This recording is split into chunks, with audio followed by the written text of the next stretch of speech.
Hello. Today I want to talk about empathy and how easily it can turn into being used and taken advantage of.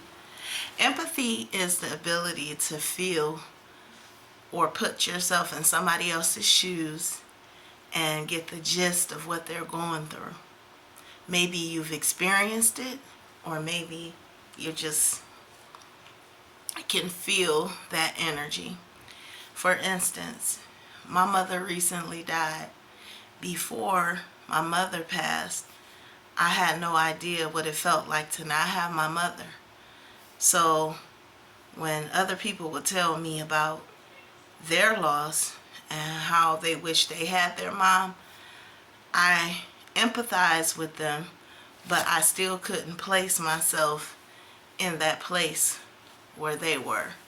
It wasn't until it actually happened to me that everything they said to me made sense, and I felt those same feelings. Next, I would say hospitality. Working at a hospital, being a nurse, a STNA,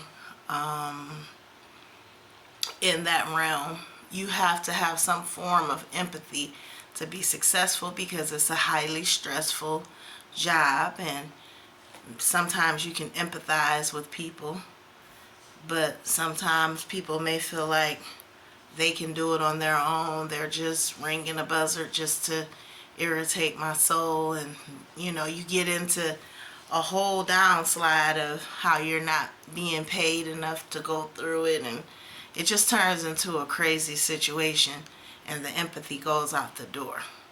At that point, it's time to find another profession. If you're the type of person that is not a customer service oriented person, and understand that the person is not upset with you, they're upset with the product or the service. Some people just don't have it. Some people are just rude, and they I don't even know why they choose some of the professions that they choose.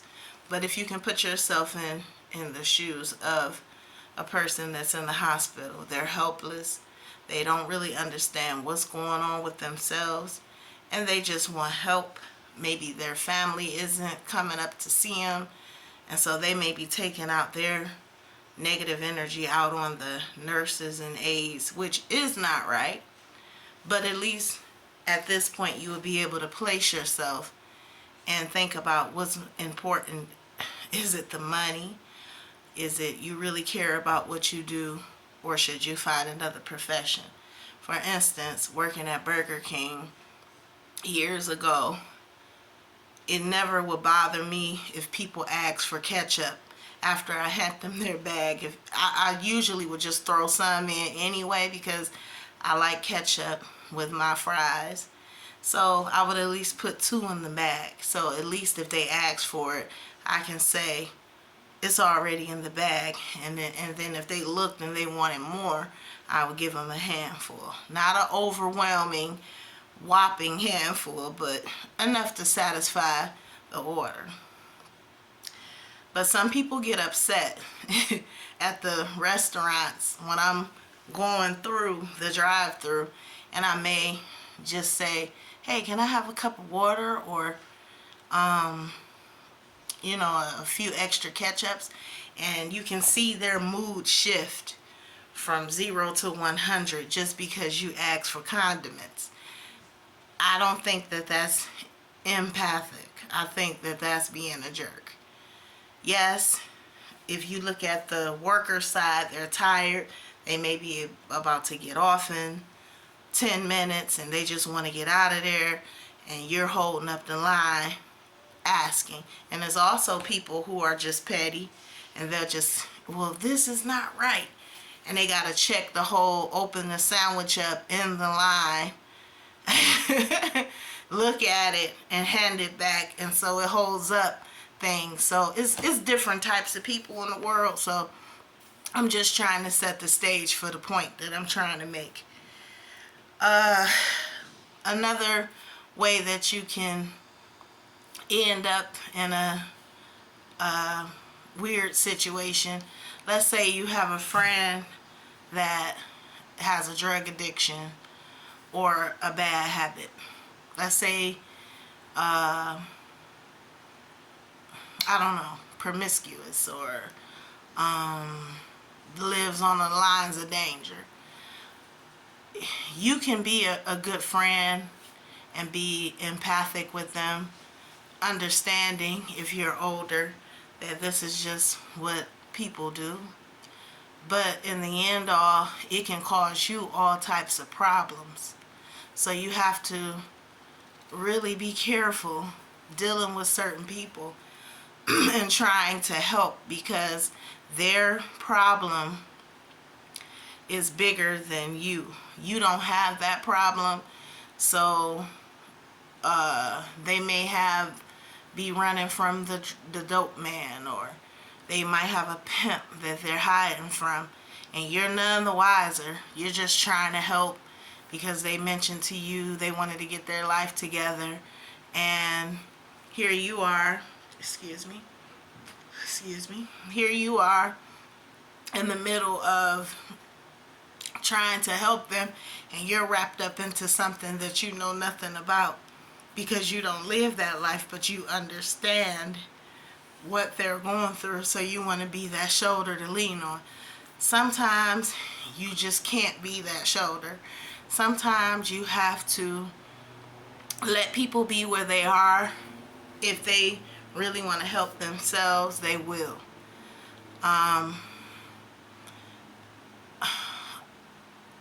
It's really a fine line between understanding and loving someone, because if you love them, you're going to do it unconditionally, and you're not going to complain about what they do. You probably won't mention what they do to people, but if you do, you're trying to get clarity. So it's a fine line between gossiping or just trying to have a sounding board to make sure that you're doing the right thing, because everybody needs somebody to talk to and throw things at to make sure that you're not crazy. I am not perfect. I have been on both sides of the fence. So I just want to make that clear. I'm not trying to throw anybody under the bus. I'm not trying to hurt anybody's feelings. We all have our demons that we struggle with. The bigger question is, what are you going to do about it? But anyway, I have to write down my notes. The last thing that I would say is, when empathy turns into stupidity or being taken advantage of, you have to recognize that for what it is. If you're supporting someone's drug habit or drinking habit, or AAA, clapping somebody up for toxic behavior, and then you want to go and talk about them behind their back, that's not empathy. That's going into, hey, we're making a fool out of you. But it's one thing to know that you have a problem and try to do something about it with actual effort, versus saying, I'm really trying and I really want to do right, but you're always back. In order to have a healthy empathic situation, you have to know who you're dealing with, and you also have to know what resources you have available.